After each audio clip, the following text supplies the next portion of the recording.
안녕하십니까. 생생매거진 오늘 손지민입니다. 코로나19로 지역에서 큰 타격을 받은 곳 중에 하나가 동성로인데요.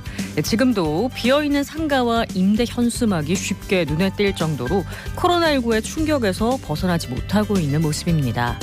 이에 대구시가 지난 4월부터 문화체육관광국과 도시주택국, 경제국, 교통국 등 4개국이 참여하는 대책회의를 진행해 동성로의 예전 명성을 되찾기 위한 방안 마련에 나섰는데요. 이달 안에 사업안을 도출하고 상인단체와 간담회를 열 계획이라고 합니다. 또 내년 4월까지 상권 회복을 위한 연구 용역 등을 진행해서 동성로와 주변 일대 거점 공간을 구축해 운영하는 방안을 마련할 예정인데요. 228 기념중앙공원을 잔디공원으로 리모델링해 버스킹 공연을 하자, 야시장과 벼룩시장을 열어 시민들과 관광객들을 끌어모으자, 공영 주차장을 조성하자 등 여러 가지 방안들이 제시되고 있습니다. 다각적인 검토와 적극적인 실행으로 다시 사람들이 북적이는 동성로 만날 수 있었으면 하는 바람입니다. 6월 5일 월요일 생생매거진 오늘 먼저 안동, 포항, 울릉 연결해서 그곳의 소식과 날씨 듣겠습니다. 안동입니다. 오늘도 30도에 가까운 낮더위가 이어지겠습니다. 이제 아침에도 기온이 꽤 높은데요. 안동 15도, 청송 13도로 출발해서 안동 28도, 청송 29도까지 올라 매우 덥겠습니다. 안동시는 본격적인 여름 무더위를 앞두고 폭염 피해를 최소화하기 위해 횡단보도를 중심으로 스마트 그늘막을 확대 설치했는데요. 그만큼 징검다리 연휴이자 현충일인 내일도 오늘만큼 덥겠습니다. 특히 자외선 지수 매우 높음 예상되니까요. 대비 잘해주시길 바랍니다. 환경부와 전문가, 시민 등으로 구성된 AWP 영양풍력 공동조사단의 현장 조사에서 영양풍력 발전 예정지에서 사냥이 살고 있다는 사실이 확인됐습니다. 이 조사는 지난해 국정감사에서 AWP 환경영향평가가 거짓 부실하게 작성됐다는 의혹이 제기되면서 진행됐는데요. 공동조사단은 지난달 25일 현장조사 내용을 공유하고 주민들이 풍력 예정지에서 촬영한 사냥을 왜 사업자 측에서는 발견하지 못했는가에 대해 논의했습니다. 회의에서 사냥 전문가로 참석한 4명의 위원은 AWP 고의성 여부에는 의견이 갈렸지만 풍력 발전 예정지에 사냥이 서식하고 있다는 점에는 한 목소리를 냈습니다. 공동조사단은 이달 중 추가 회의를 열어 AWP 환경영향평가 거짓 부실 의혹과 관련한 조사를 마무리할 예정입니다. 지금까지 안동이었습니다. 이어서 포항입니다. 6월의 첫 월요일인 오늘은 구름 많고 덥겠습니다. 경북 동해안 낮 기온은 29도가 예상되면서 7월 중순에 낮더위가 나타나겠습니다. 구름 사이로 볕이 강하게 내리쬐면서 자외선 지수 매우 높겠는데요. 다만 습도가 높진 않아서 그늘에서는 선선하겠습니다. 바깥 활동하실 때 가급적 그늘에 머무르시기 바랍니다. 현충일인 내일은 하늘 맑겠고요. 낮 기온은 오늘보다 조금 낮겠습니다. 11만 톤급 대형 국제 크루즈 코스타 세레나호가 오늘 영일만 항에서 출항합니다. 내년 8월 포항 영일만항 국제 여객터미널 기능 확장 준공에 앞서 오늘 출항식을 통해 이 포항에서도 대형 국제 크루즈선을 띄울 수 있다는 걸 국내외에 널리 알린다는 계획인데요. 이번 시범 운항은 크루즈항의 모항지나 기항지로서의 영일만항의 가능성을 점검하고 운항상의 문제점도 분석하는 계기가 될 것으로 보입니다. 코스타 세레나호는 오늘 영일만항을 출발해서 일본 오키나와 미야코지마, 대만 기륭을 7일간 다녀오고요. 3천여 명의 전국 단위 관광객을 모집해서 만석을 채웠습니다. 한편 포항시는 단체 관광객을 대상으로 죽도시장 투어와 숙박, 교통 등을 연계한 관광 상품을 구성해서 지역 상권에도 큰 도움이 될 것으로 기대하고 있습니다. 지금까지 포항이었습니다. 이어서 울릉입니다. 울릉도와 독도는 맑은 하늘 보이고 있습니다. 현재 기온은 어제보다 1.3도 높은 26.7도, 습도는 41%입니다. 동해중부 안쪽 먼 바다에는 남서에서 서풍이 불면서 0.5에서 1.5m의 잔잔한 물결이 일고 있습니다. 오늘 여객선은 정상 운항합니다. 36년 만에 벼농사가 이뤄진 울릉도에서 지난 3일 울릉 지역 초등학생들이 모내기에 참여했습니다. 울릉 지역 초등학생들이 울릉군 서면 태아리 울릉군 개척사 테마파크 부지에서 모내기 체험을 했는데요. 어린이 농부학교를 통해 사전에 신청을 한 지역 초등학교 5, 6학년 학생들이었습니다. 쌀 재배 과정을 배운 뒤 직접 논에 모를 심었습니다. 모내기 체험이 이뤄진 논은 군이 울릉 지역에서 사라진 벼농사를 36년 만에 부활시킨 곳입니다. 울릉도는 1980년대 중반까지 벼농사가 이뤄졌으나 쌀보다 약초의 몸값이 높아지자 재배 농가가 점점 줄면서 완전히 사라졌습니다. 울릉군은 섬 주민들의 개척 정신과 역사를 보여주기 위해 군소유 부지에 벼농사를 짓기로 결정했는데요. 올 1월 서면 태아리 일대의 잡초를 제거하고 평탄화 작업을 거쳐 논으로 변신시켰습니다. 36년 만에 부활한 울릉군 벼농사에 선택된 품종은 농촌진흥청이 육종한 운광인데요. 추수 때까지 울릉 주민과 어린이들이 직접 재배하며 수확한 쌀은 울릉도와 독도 홍보용으로 활용될 예정입니다. 지금까지 울릉이었습니다.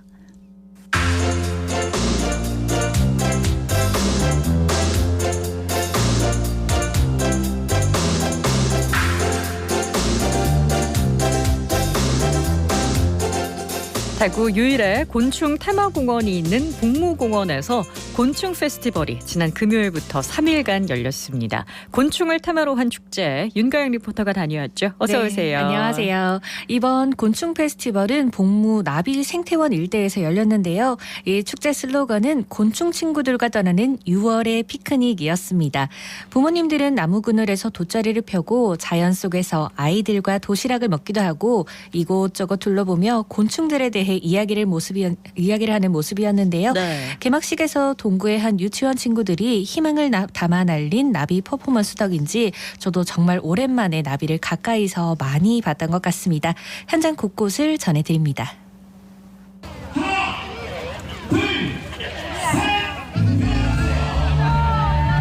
재밌었어요. 나비 날리기.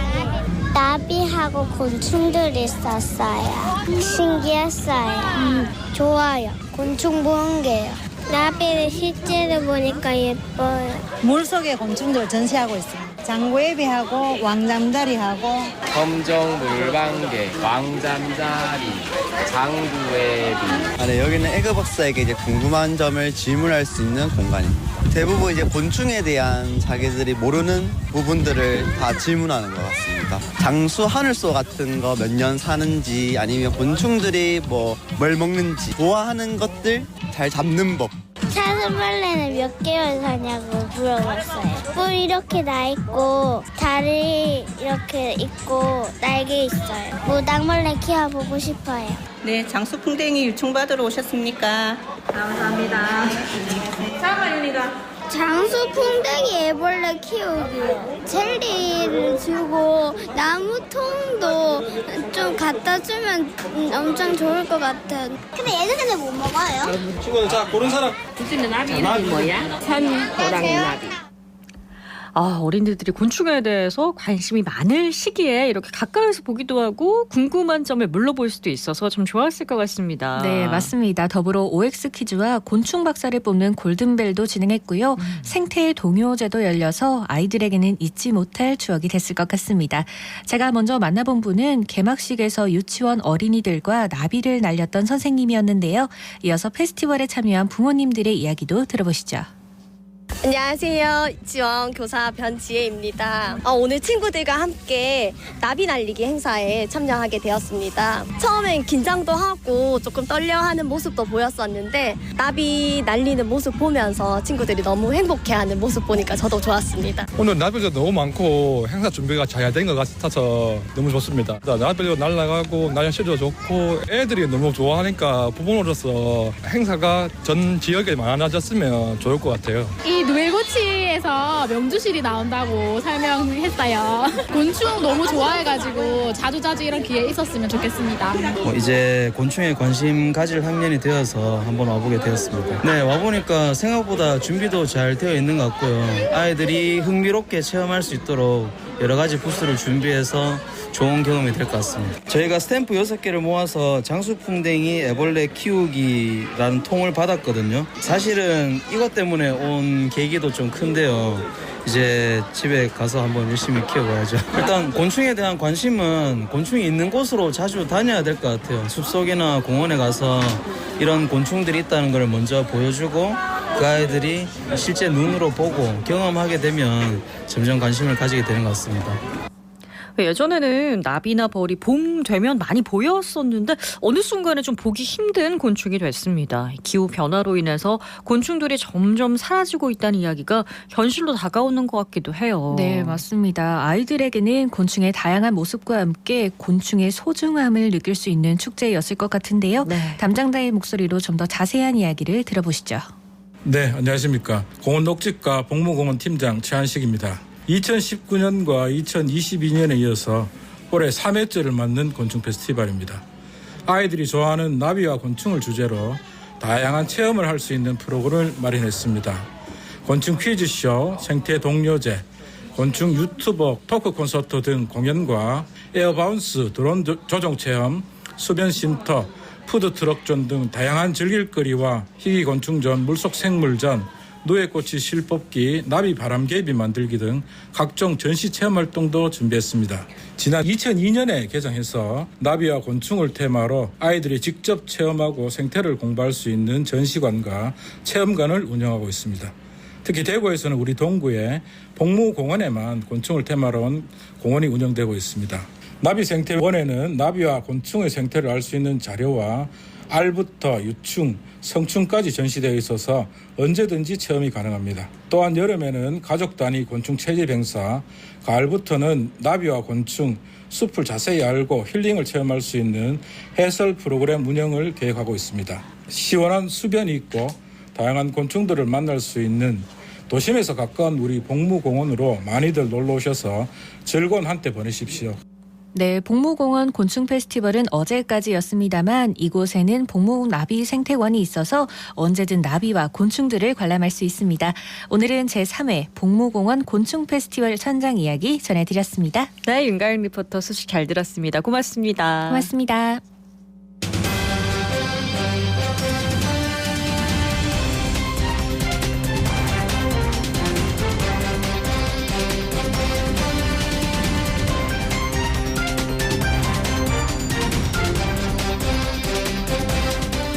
(1961년) 군사원 호청으로 출발했던 국가보훈처가 62년 만에 국가보훈부로 승격됐습니다. 승격의 의미와 함께 국가보훈부에서 추진하고 있는 보훈 사업들 살펴보겠습니다.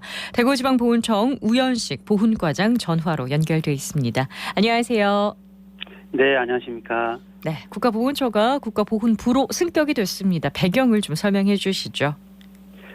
네, 말씀하신 대로 국가보훈처는 창설 62년 만에 오늘 국가보훈부로 새롭게 출범합니다. 보훈가족을 비롯한 국민 여러분께서 지지해 주신 덕분에 지난 3월 2일 윤석열 대통령께서 보훈가족들의 오랜 수건이었던 보훈부 승격을 담은 정부조직법 공포안에 직접 서명을 하였고, 이에 따라 3개월의 준비 기간을 거쳐 오늘 6월 5일자로 드디어 국가보훈부로 새롭게 출범하게 되었습니다. 보훈부 승격은 국가를 위해 청춘과 목숨을 바쳐 헌신하신 분들을 국가가 제대로 끝까지 책임지고 예우한다는 인류 보훈을 핵심 가치로 삼고 있는 현 정부의 강력한 의지가 반영된 결과라고 할 수 있습니다. 네, 조직의 위상과 역할이 확대됐다고 볼 수 있는데요. 구체적으로 어떤 점들이 달라질까요? 보훈처는 1961년 8월 군사원우청이 차관급으로 출범한 이후 2017년 장관급이 될 때까지 총 5차례에 걸쳐서 차관급과 장관급을 오가는 등 불안정한 입지로 어려움을 겪었습니다. 그리고 장관급이라고는 하지만 처장은 국무위원이 아니어서 국무회의 심의 의결권과 독자적인 부령 발령권이 없다 보니 총리령으로 법률을 운영하는 등 보훈가족의 입장을 충분히 대변하고 일관된 보훈정책을 펼치는 데 한계가 있었습니다. 그런데 이제 국가보훈부로 출범하면서 장관이 국무위원으로서 국무회의 심의 의결권을 갖게 되고 독자적인 부령을 발령할 수 있게 되었으며 유관 부처와도 대등한 입장에서 협의할 수 있게 되는 등 권한과 기능이 대폭 강화된다는 점이 달라진 점입니다. 그렇군요. 이 보훈 가족들이 체감할 수 있는 변화도 있겠죠. 네, 국가보훈부는 높아지는 의상만큼 보훈 정책을 한 단계 더 격상하고 인류 보훈 실현으로 국가보훈 대상자에 대한 예우를 강화할 것입니다. 네, 또 한 번 인류 보훈을 강조해 주셨는데요. 구체적으로 좀 말씀해 주시면요. 아직 오늘자로 국가보훈부로 승격되었기 때문에 부승격 이후 실질적인 정책에 대해서는 말씀드리기가 어렵고요. 네. 2023년 국가보훈부의 사업 기준으로 말씀드릴 수밖에 없을 듯합니다. 네. 올해 국가유공자에게 지급하는 보상금은 2008년 이후 역대 최고 수준인 5.5%로 인상하였고 보상의 격차를 완화하기 위해 상대적으로 지급액이 적은 7급 상위자 보상금과 유교 전물군경 자녀 수당을 대폭 추가 인상하여 균형 있는 보상을 추진하고 있습니다. 또한 고령의 참전 유공자에 대한 예우를 강화하기 위해서 참전 명예수당을 지난해 35만 원에서 39만 원으로 인상하였습니다. 또한 저소득 보훈 대상자에게 지급하는 생활조정수당에 대한 부양 의무자 기준 적용을 완화하여 대상자 본인이 중증 장애인일 경우 부양 의무자가 있더라도 생활조정수당을 지급함으로써 보훈 사각지대를 해소하였습니다. 그리고 그동안 참전 유공자와 무공수훈자는 위탁병원 이용 시 만 75세 이상만 감면 혜택을 받을 수 있었는데 올해 4분기부터는 연령 제한을 폐지하여 모든 분들이 혜택을 받을 수 있도록 할 예정입니다. 아울러 대구 보훈병원 증축 등 보훈의료시설 환경 개선을 통해서 보훈 대상자들에게 보다 질 높은 의료 서비스를 제공할 것입니다.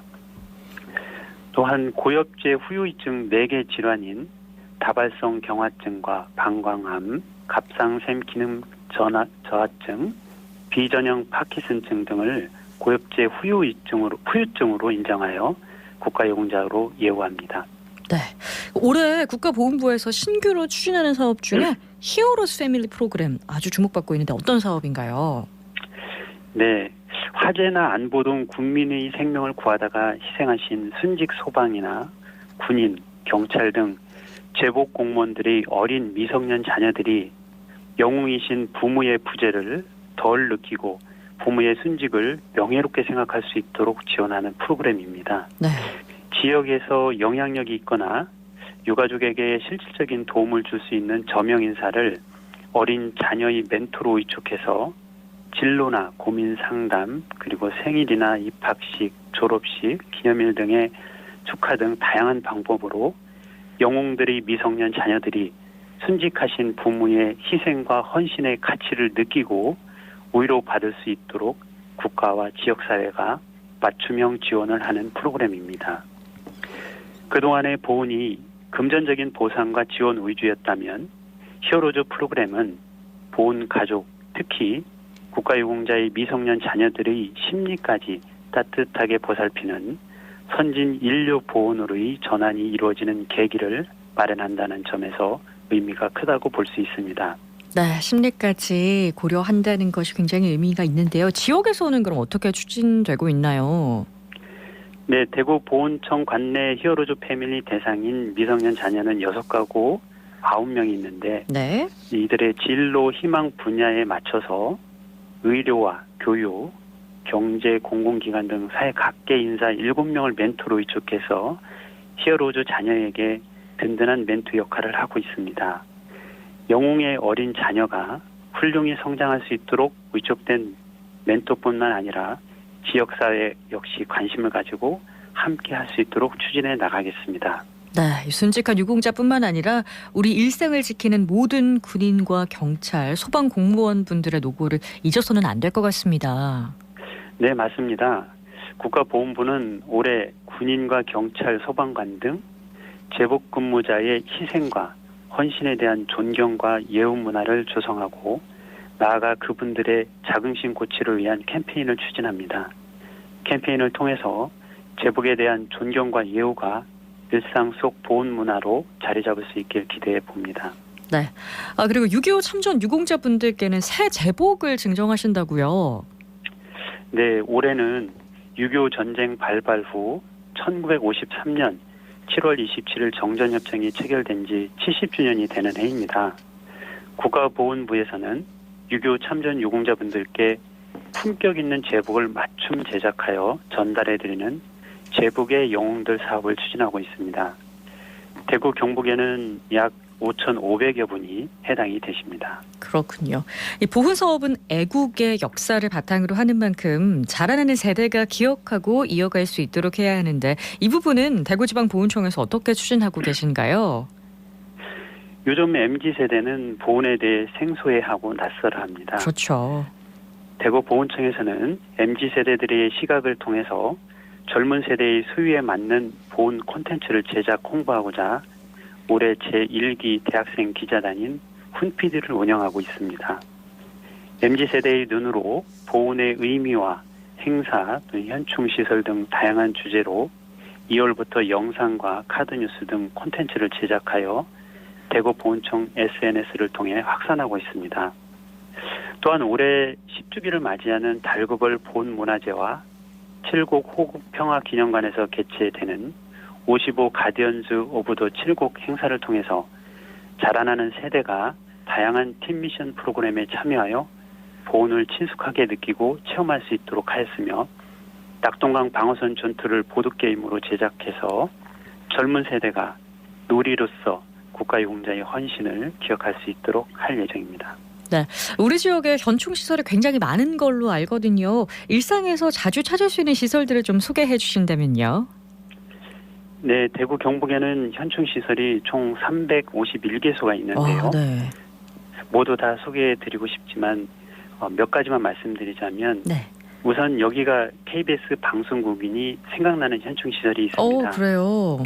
네, KBS 대구 방송총국 뒤편 범어공원 내에 나야대령 기념비가 있는데요. 나야대령은 6.25 전쟁 당시 국제연합 한국우연단 인도 대표로 낙동강 전투가 치열했던 1950년 8월 칠곡군 외관지구 전선에서 지뢰 폭발로 순직하셨습니다. 전쟁 중이라 고국으로 송환이 어려워 이곳에 화장하신 후 안치되었고 2011년 나야 대령의 부인이 세상을 떠나고 나서 남편 곁에 묻히고 싶다는 유언에 따라 2012년 이곳에 부인 역시 안장되셨습니다.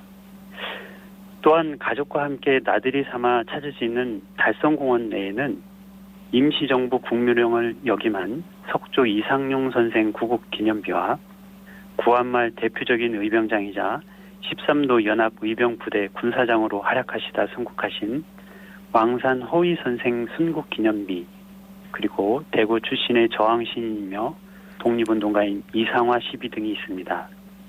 이 외에도 우리 지역 현충시설에 대해 좀 더 알고 싶으시다면 국가보훈부 현충시설 정보 서비스를 통해 쉽게 검색할 수 있으니 많은 관심과 이용 부탁드립니다. 네, 대한민국이 수많은 외세의 침략 속에서도 5,000년의 역사를 이을 수 있었던 건 자신의 목숨을 아끼지 않고 헌신한 많은 분들의 희생 덕분인데요. 그분들의 귀한 뜻을 잊지 말고 기리는 일, 어떤 일보다 우선돼야 할 것 같습니다. 네. 대구 경북은 국난 극복 때마다 시민들의 참여와 희생이 있었던 지역이며 3.8 독립 만세운동과 낙동강 방어선 전투, 그리고 2.28 민주운동 등 독립과 호국, 민주의 역사가 모두 살아 숨쉬는 호국 충절의 고장입니다. 우리는 이러한 자랑스러운 역사를 잊지 말고 기억하며 나라를 위해 희생 헌신하신 분들에 대해서 존경과 예우를 다해야 할 것입니다. 6월은 호국보훈의 달입니다. 6월 6일 현충일을 비롯해 6월 10일에는 달구벌 보훈문화제가, 그리고 6월 16일에는 정전 70주년 기념 KBS 열린음악회, 그리고 6.25 전쟁 73주년 기념식 등 다양한 보훈문화 행사가 예정되어 있습니다. 시민 여러분께서도 보훈에 많은 관심과 참여를 부탁드립니다. 감사합니다. 네, 내일이 현충일인데요. 가슴 뭉클한 6월을 함께 만들어 갔으면 좋겠습니다. 지금까지 대구지방보훈청 우연식 보훈과장이었습니다. 고맙습니다. 감사합니다.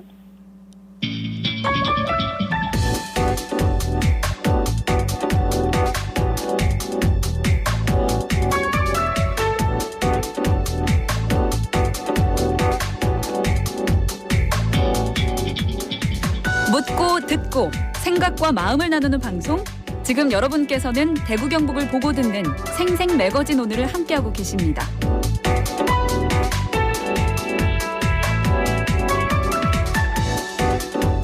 생생 매거진 오늘 함께하고 계신 지금 시각 11시 30분 지나가고 있네요.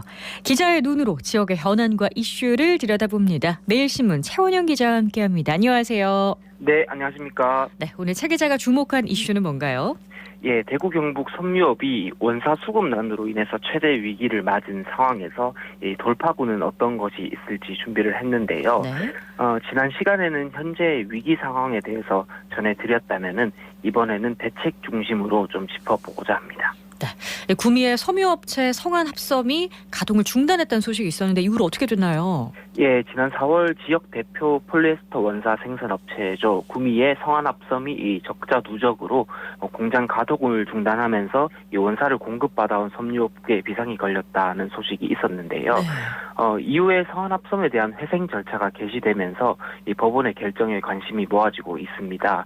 이 대구지방법원 제1파산부는 이 성안합섬이 신청한 기업 회생에 대해서 지난달 25일 회생 절차 개시를 결정을 했는데요. 이 법원은 성안합섬의 가치가 청산 가치보다 높다고 보고 이 회생 절차 개시 판결을 내렸습니다. 이에 따라서 성안합섬은 이 흑자 전환이나 회생 계획안을 만들어서 채권단의 승인을 받으면 9월 7일까지 법원에 제출해야 합니다. 회생 여부는 심의를 거쳐서 오는 10월 중에 결정될 전망입니다. 이 회생 절차 개시에 앞서서 성안합섬 측은 이 자구안으로 지난 4월 20여 명에 대한 희망퇴직을 실시한 바도 있고요. 이 그동안 공장 재가동을 요구해온 이 노조도 이제 회생 절차 개시 결정을 반기고 이 회사와 적극적으로 협력하겠다 이렇게 얘기를 하고 있습니다. 이 노조 측은 빠르면 7, 8월에는 공장을 재가동할 수 있을 것으로 보고 있다면서 이 국내 섬유 산업을 대표해온 이 폴리에스터 산업이 무너지지 않도록 협조하겠다 이렇게 말하고 있습니다. 네, 원사 생산업체가 무너지면 폴리에스터 산업 전체가 중국에게 종속될 수 있다 이런 우려도 나오는데 중국산 비중이 어떻게 되나요? 예, 지역 섬유업계는 월 15만 톤 정도의 폴리에스터 원사를 쓰는데요. 네. 이 중에 절반이 넘는 8만 톤은 중국 같은 이 수입산으로 쓰고 나머지 7만 톤 정도를 구미 같은 국내에서 조달을 하고 있습니다. 이 중에서 성안합섬하고 TK케미칼이 담당했던 물량이 한 4만 톤 정도였는데 이 가동 중단으로 인해서 이 원사 물량이 한 6개월 정도 구멍이 난 그런 실정입니다. 실제로 5월 기준 국내 원사 재고분은 이미 바닥을 드러내는 것으로 나타나고요. 네. 이 섬유 공장 가동 중단이 되면서 직물이나 염색, 가공업체 같은 후가공까지 이제 줄도산이 이어질 것으로 전망되면서 우려의 목소리가 그 어느 때보다 높은 상황입니다.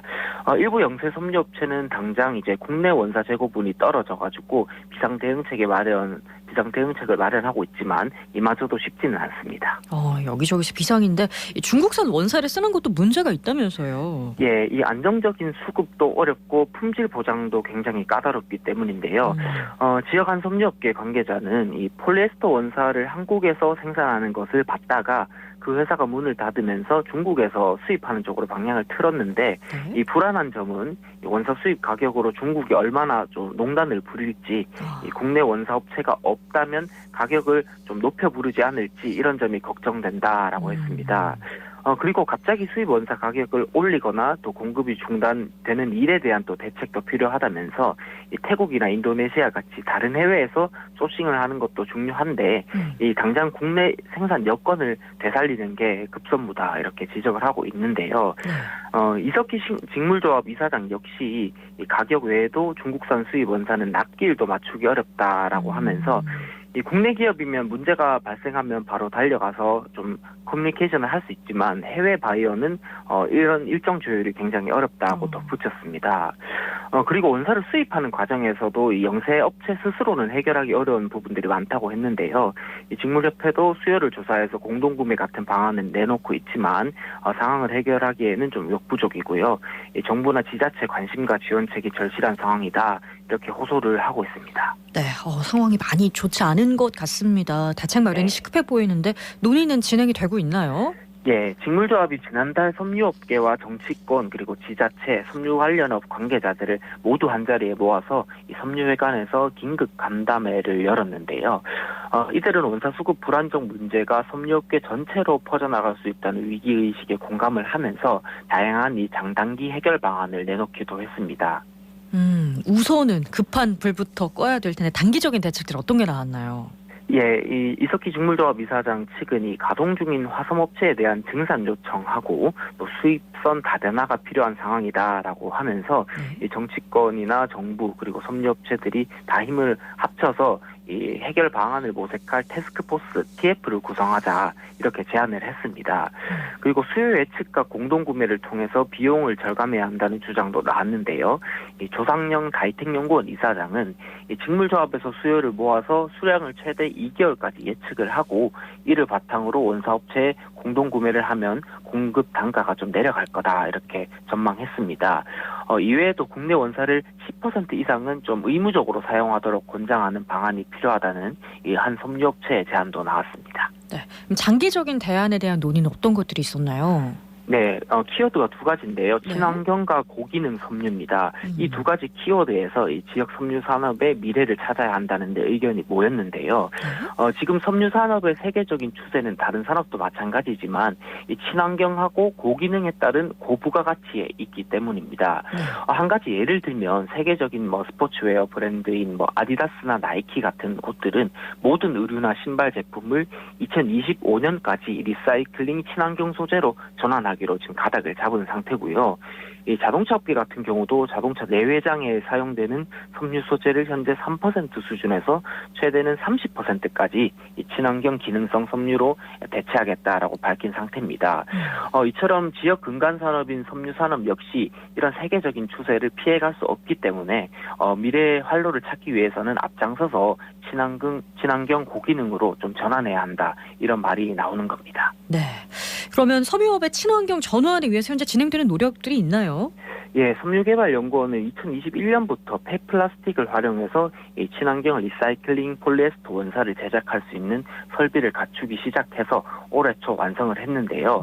이 섬계연의 리사이클링 방사시설은 환경업체가 수거한 투명 페트병을 잘게 조각을 낸 걸 플레이크라고 하는데 이 재료를 받아와서 고온하고 일정한 압력으로 쌀알 크기의 칩을 만들고 이 칩을 녹이면 실이 뽑아져 나오는 이런 방식입니다. 이거 플레이크로 만든 이거 품질은 괜찮은가요? 예, 품질은 일반적으로 제작되는 원사에 비해서 뒤떨어지지 않는다고 하는데요. 일반 폴리에스터 원사를 비롯해서 병원에 사용되는 항균사나 커튼, 침구류 같은 일상생활에 사용되는 난연사까지 이 플레이크로 모두 제작이 가능하다고 합니다. 그리고 방사할 때 실의 모양이나 굵기를 결정하는 노즐도 따로 있기 때문에 업체가 원하는 어떤 모양의 실이라도 뽑아낼 수 있는 것도 장점이고요. 그리고 시간당 150kg의 원사를 제작할 수 있는 만큼 이 기계를 쉬지 않고 돌린다면 월 100톤 정도의 원사를 만들어낼 수 있다고 합니다. 무엇보다 지역 섬유업체들이 신제품을 개발하기 위해서 필요한 원사 양을 수급하기에는 충분하다 이런 주장입니다. 그렇군요. 이런 기술이 더 발전하고 상용화 되면은 섬유업체들에게 아주 큰 힘이 되겠는데요?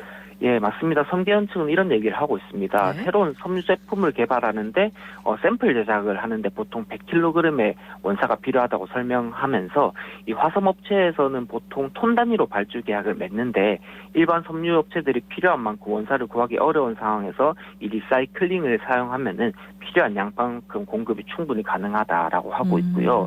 이미 지난해 한 350여 개 업체가 도움을 받았고 올해도 40여 개 업체가 요청을 한 상황이라고 전했습니다.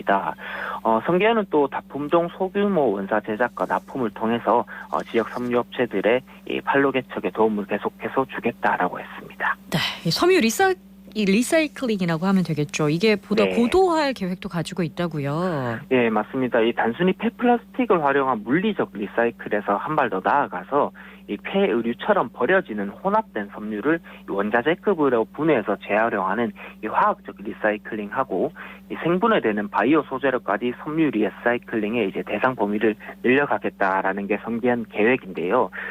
친환경 원사 기술로 이 지역 섬유업체들을 도와서 아직 해외 업체에서는 따라할 수 없는 이 기능성 섬유를 만들어서 이 자구적인 이 시장이 가능하도록 하겠다 이런 말입니다. 네, 이런 현장의 얘기들이 정책에 좀 잘 반영이 돼야 할 텐데요. 네, 긴급 간담회에 이 달서구의 홍석준 국회의원이 참석했는데요.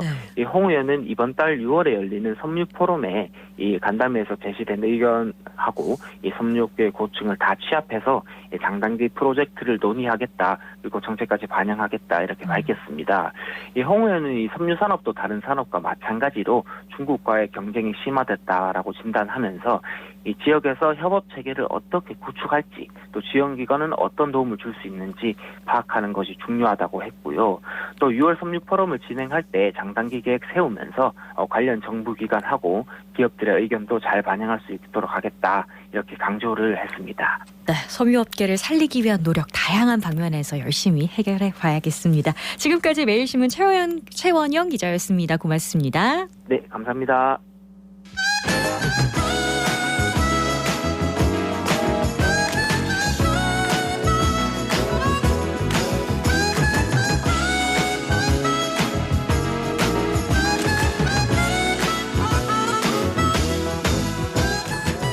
정치 알아야 바꾼다. 정치 알바. 김수민 시사평론가 연결합니다. 안녕하세요. 네, 반갑습니다. 네, 지역 정치 소식으로 시작해보겠습니다. 전국 곳곳의 지방의회가 해외 연수 때마다 논란을 일으키는데요. 이번에는 대구의 수성구의회가 구설에 올랐습니다. 이 연수 결과를 구체적으로 분석하고 계획으로 만든 게 없다. 정책 보고서가 아니라 여행 보고서를 썼다. 내용 대부분이 인터넷에 나오는 것들이다. 이런 비판들이 불거지고 있습니다. 네, 수성구의회는 지난 3월과 4월에 두 팀으로 나눠서 각각 유럽과 일본을 다녀왔는데요. 네. 방문지에 관광지가 다수 포함되어 있어서 당시에 이미 외유 논란이 일었었습니다. 그런데 끝나고 나서 출장 보고서를 썼는데 이것도 논란이 된 거죠. 보고서 내용을 보면 출장 개요 일정, 방문지 소개, 사진, 이것이 대부분이었다라고 하는 게 논란의 소재가 됐습니다. 네. 이게 한 명이 쓰는 게 아니고 의회 차원에서 쓰는 건데 이렇게 부실하다라고 하는 것은 주민들을 무시한 거나 다름없지 않나, 이렇게 볼 수 있을 것 같고요. 네. 관광하고 연수를 확실하게 분리하기 어려울 수 있다는 것은 알 수는 있습니다. 그러니까 관광지에서 관광정책을 보고 오는 것도 연수라고 볼 수 있겠고, 뭐 직장에서 연수 보내줄 때 관광 일정도 뭐 있듯이 의회도 그렇게 할 수는 있다고 보는데요. 네. 다만 비중상 너무 관광성 일정이 크다는 것에 이어서 결론적으로 그리고 정책적으로 이게 관광 정책으로 승화되는 것도 아니었다라고 하는 거를 보고서가 보여준 것 같습니다. 연수 계획에 대한 심사라든지 사후 감독 철저하게 받아야 되는 것이 의회의 임무라고 보여지고요. 그리고 저는 제도적인 제한도 정할 필요가 있다고 봅니다. 해외 연수를 가능하면은 한 해 한 번씩도 갔다 올 수 있는 게 현재 여건인데 여러 차례 꼭 다녀와야 할 이유가 있을까? 임기 내 한 번으로 줄일 필요가 있지 않을까? 이런 생각도 한편으로 해봅니다. 네, 외유성 해외 연수는 늘 좀 논란이 되는 부분인데요. 사전 감독도 좀 필요하지 않을까라는 생각해 봅니다. 자, 다음은 네. 여론조사 결과 살펴볼게요. 한국갤럽이 내년 총선 전망을 유권자들에게 물었는데요. 지난주에 한 정치 분석가가 여당의 대승을 점친 데 반해서 이 조사에서는 야당 승리를 원한다는 응답자가 다수인 걸로 나타났어요. 네, 참고로 시대경영연구소의 엄경영 소장이라는 정치 전문가께서 네. 170석의 여당 대승을 점친 바 있습니다. 이분은 이제 2020년 총선 때는 민주당 180석을 점쳐서 적중한 적이 있었기 때문에 네. 이번에 좀 많은 관심을 또 받은 것 같은데 또 이와 상반된 여론조사 결과도 있습니다. 한국갤럽이 5월 30일부터 6월 1일까지 만 18세 이상 전국 1,002명을 대상으로 조사를 했는데 현 정부를 지원하기 위해 여당 후보가 많이 당선돼야 한다가 37%, 현 정부를 견제하기 위해 야당 후보가 많이 당선돼야 한다가 49%였습니다. 야당 승리 희망은 50대 이하의 모든 연령층에서 우세했고요. 무당층에서도 우세로 나타났는데요. 네. 최근에 윤석열 대통령 지지율이 어느 정도 상승 국면이었던 것은 맞는 것으로 보입니다. 하지만 여전히 부정평가층이 더 높고 부정평가 강도도 제법 강하다는 게 또 드러난 거라고 볼 수 있겠고요. 네. 민주당이 최근에 가상자산 투자 논란이나 돈봉투 의혹 있었지만 정부 여당이 이것을 본인들의 반사이득으로 굳힐지는 장담할 수 없다. 이런 부분이 드러난 것 같습니다. 그러면 이제 같은 조사 결과에서 정당 지지율을 한번 살펴볼까요? 네, 이 부분 또 특기할 대목인데 국민의힘 35%, 민주당 32% 오차 범위 이내에서 팽팽하게 나타났습니다. 네. 이게 격차가 생기는 게 아까 야당 후보가 많이 당선되길 바란다가 49%였는데 민주당 지지율은 32%에 불과했다라고 하는 거죠. 그러니까 야당이라고 했을 때 민주당만 가리키는 것은 아니다라고 볼 수도 있는 것이겠고 그렇다면은 이제 이들이 투표장에 간다고 했을 경우에 제3정당이나 새로운 정당을 지지할 공산도 있다라고 볼 수 있겠습니다. 그리고 민주당을 결국에는 찍을 사람이 무당층에 숨어 있다 이런 의미도 한편으로는 또 있겠고요.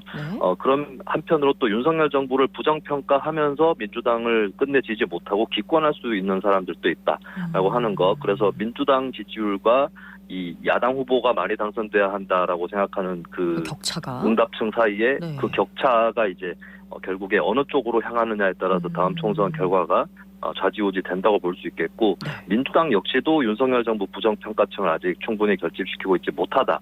그리고 전체적으로 정치 구도가 무르익지 않았다라고 이렇게 평가를 해볼 수 있겠습니다. 그렇군요. 한편 노동계와 정부의 갈등이 현재 정치권의 주요 쟁점으로 떠오른 것 같습니다. 지난주 한국노총 농성 간부에 대한 경찰 진압 이후로 한국노총이 대정부 강경투쟁을 예고했는데요. 이번 주에는 경제사회 노동위원회 탈퇴까지 논의를 한다고요?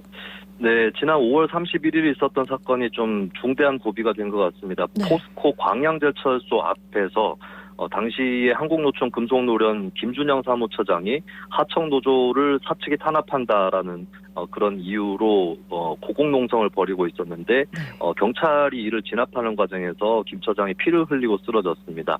사실 경찰이 4명이 접근을 했고 큰 방패를 갖고 있었고 안전장치가 있는 사다리차를 타고 있었기 때문에 진압에 상당히 유리한 상황이었는데 그렇게까지 진압을 했어야 체포가 가능했느냐 이런 과잉 진압 논란이 좀 자연스럽게 불거져 나온 것 같고요.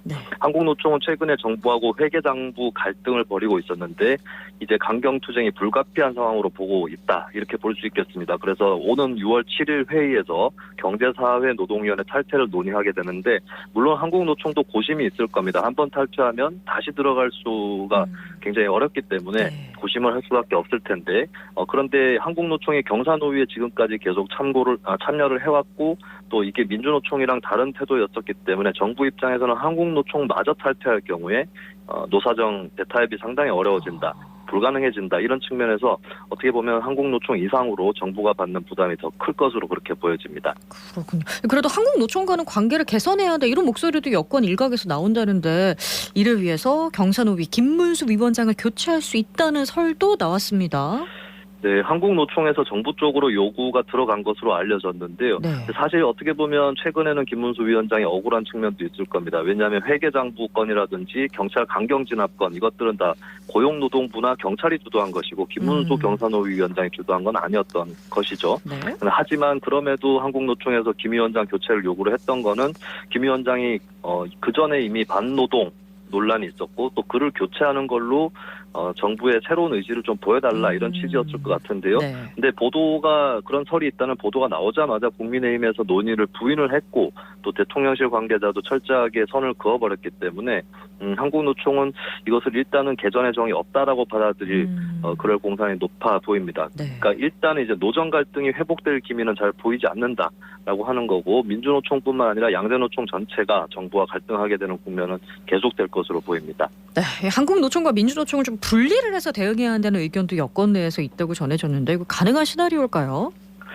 일단 한국노총 현 집행부는 대정부 투쟁에 대한 결의가 좀 강한 편이고 결국에 양대노총이 양쪽 다 중앙 집행부는 대정부 투쟁을 할 것으로 보여집니다. 다만 한국노총 내부에 원래부터 친국민의힘 쪽에 가까운 세력이 있었고 또 국민의힘의 이미자, 김형동, 박대수 의원 등은 한국노총 출신 의원들이거든요. 그러니까 한국노총이란 조직이 중앙집중적 조직이 아니다 보니까 일선 사업장이라든지 일부 지역에서는 좀 중앙지도부의 대정부 투쟁에 함께하지 않는 기류도 나올 수는 있겠습니다. 그러니까 결국에 한국노총하고 민주노총이 분리된다기보다는 한국노총 내부가 갈릴 가능성이 상당히 높다라고 볼 수가 있겠고요. 그리고 또 내년 총선이 변수가 될 것으로 보이는데 한국노총 출신의 이미자, 김형동 의원이 다 그 경북 지역 의원들입니다. 이 공천이 치열한 지역이고 최근에는 또 검사 출신 공천설까지 돌고 있는 지역이라서 만약에 이들 의원들이 공천에서 어떻게 되느냐 이거에 따라서 한국노총 내 친국민의힘 세력도 여당에게 멀어질 수도 있고 가까워질 수도 있는 이런 여건이 또 총선하고 결부돼서 나타나고 있습니다. 그렇군요. 다음은 더불어민주당 소식 좀 살펴볼 텐데요. 민주당이 의원총회에서 혁신기구를 구성하기로 결정을 했는데 20일 넘도록 구성을 못했습니다. 이번 주 내로 혁신위원회 출범이 가능할까요? 네, 혁신기구가 정권을 맡느냐 아니냐, 또 외부 인사를 위원장이 임명할 거냐, 여기에 이견이 있었는데 일단은 결정이 된 것이 혁신기구의 정권을 맡긴다. 그리고 외부 인사를 위원장이 임명한다 이겁니다. 네. 여기까지는 이재명 대표가 비명계 의견을 어느 정도 수용했다고 봐야 될 것 같은데요. 근데 오늘 발표가 나기를 이제 다른 백년이라고 하는 단체의 이사장인 이래경 씨를 혁신위원장으로 임명한다라는 보도가 나갔습니다. 처음에 친명계다라는 그런 평가가 있었는데 이재명 대표하고 특별히 인연이 없다라고 일단 얘기를 하고 있고요. 근데 친명 비명을 떠나서 좀 논란이 될 만한 소식이 전해지고 있는데요. 예전에 이래경 이사장이 SNS를 통해서 했던 발언들 중에서 천안함 사건을 자폭이라고 표현을 한다든지 코로나19의 진원지가 미국임을 가리키는 정황들이 밝혀지고 있다. 이런 주장을 내놓은 적이 있어서 좀 과거의 입장이나 글들이 또 한번 논란이 될 그런 전망을 좀 보이고 있습니다. 그렇군요. 국회 상임위원장 배분도 민주당 내부 갈등의 소재가 되고 있습니다. 특히 정청래 최고위원이 행정안전위원장을 맡는 문제를 두고 민주당이 방침을 정하지 못했습니다. 네, 상임위원장, 예산결산특별위원장 등 6곳 위원장직을 민주당이 새로 맡기로 했는데 6명의 민주당 후보자 중에 2명이 문재인 정부 장관 출신이고 2명이 전직 원내대표입니다. 또 1명은 예전에 국회 다른 상임위원장을 맡았고 또 나머지 1명이 현역 최고위원인 정청래 의원이거든요. 당내에서는 이런 교직들을 거친 사람들이 상임위원장 맡는 게 바람직하지 않다라고 반발을 해서 현재까지 좀 이 내정이 미뤄져 있는, 그러니까 임명이 미뤄져 있는 그런 상황인데 다른 의원들 대다수는 위원장직 포기했다 이렇게 밝혔다고 전해집니다. 하지만 정청래 최고위원은 내 다음 타겟은 이재명이다. 행안위원장직을 맡겠다 고수를 하고 있습니다. 이게 이제 사실 박광훈 의원이 비명계로서 원내대표가 되면서 친명 비명 갈등이 다소 봉합되는 수준을 밟아왔거든요. 다시 당내 갈등이 행안위원장직을 놓고 터져나오고 있다. 이렇게 또 봐야 될 것 같고, 일단 그리고 민주당이 6월에 맞닥뜨린 문제들이 이제 김남국 의원의 거취 문제, 또 돈봉투 의혹 관련 의원들의 체포동의안 가결 문제, 이런 것들이 또 직면하고 있는 것이 민주당의 현실이기 때문에 6월 내내 당내 갈등이 좀 고조될 가능성이 높아 보인다. 이렇게 정리를 해보겠습니다. 네, 민주당의 해결 과제가 산적해 있는 것 같네요. 지금까지 김수민 시사평론가와 함께했습니다. 고맙습니다. 네, 감사합니다.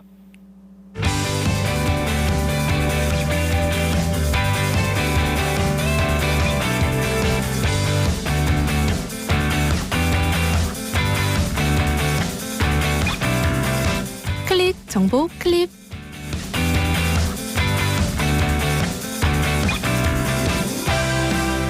대구광역시는 미래 신기술인 AI와 게임 분야 핵심 인재 양성을 위해 2023년 대구 글로컬 청년 취업 4관학교 사업을 추진합니다.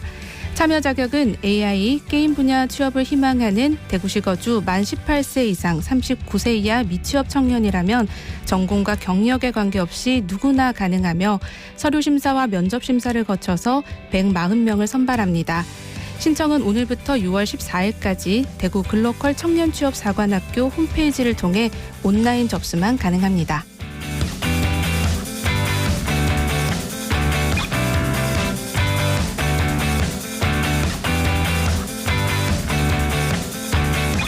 대구예술발전소는 지역 문화예술 교류를 확대하기 위해 대전 태미예술 창작센터 레지던시 교류전 89마일전을 내일부터 6월 30일까지 엽니다. 전시회 제목인 89마일은 대구예술발전소에서 대전 태미예술 창작센터까지의 거리인 144km를 변환한 단위고요. 전시회는 임윤영, 신재은 등 대전의 입주작가 6명이 참여합니다. 점시 관람은 화요일부터 일요일 오전 10시부터 오후 7시까지로 무료로 관람할 수 있습니다. 보다 자세한 사항은 대구예술발전소 홈페이지를 참고하시기 바랍니다.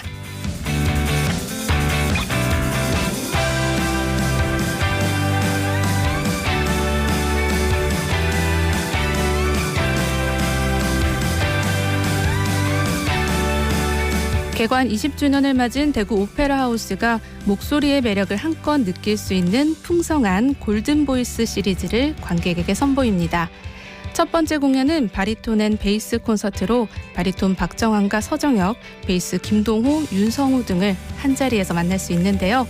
오페라 세비야의 이발사, 맥베스 같이 유명 오페라송 14곡의 아리아들로 구성되어 있습니다.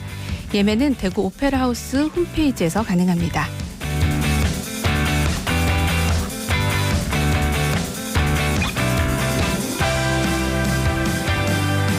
경상북도 고령군은 오는 24일 전국 요리 경연대회를 엽니다. 이번 대회는 특색 있는 맛과 멋을 가진 음식을 발굴해서 지역 관광사업 활성화에 기여하기 위해 마련했는데요. 고령군과 관련된 스토리가 있는 국, 탕, 찌개, 면 요리 등 서민적이고 대중적인 단품 메뉴와 함께 반찬, 후식 3가지에서 5가지를 곁들인 한상 차림을 놓고 경연합니다. 대상 한 팀은 1,000만 원의 상금도 받을 수 있는데요. 대회를 통해 고령 지역을 대표하는 맛있는 음식 탄생하길 바랍니다.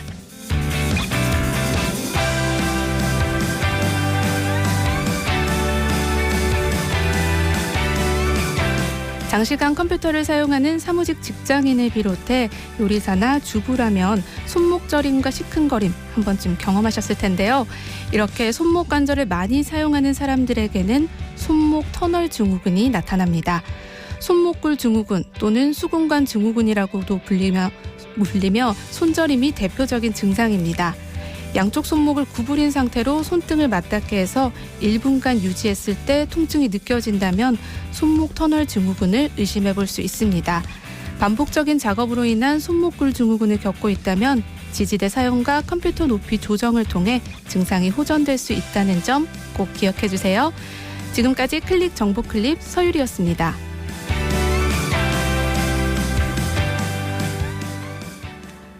네, 지난주 북한의 우주 발사체 발사 직후에 서울시의 경계 경보로 시민들이 큰 혼란을 겪으면서 위기 상황 시 대피 장소와 행동 요령을 숙지해야 한다는 목소리가 나오고 있는데요. 대구에는 총 776개의 대피소가 있고 국민재난안전포털 홈페이지 그리고 지자체 홈페이지 안전드림통 어플을 통해서 대피소들 확인할 수 있습니다. 확인해 보시면 좋겠네요. 생생매거진 오늘이 준비한 소식은 여기까지입니다. 지금까지 손지민이었습니다.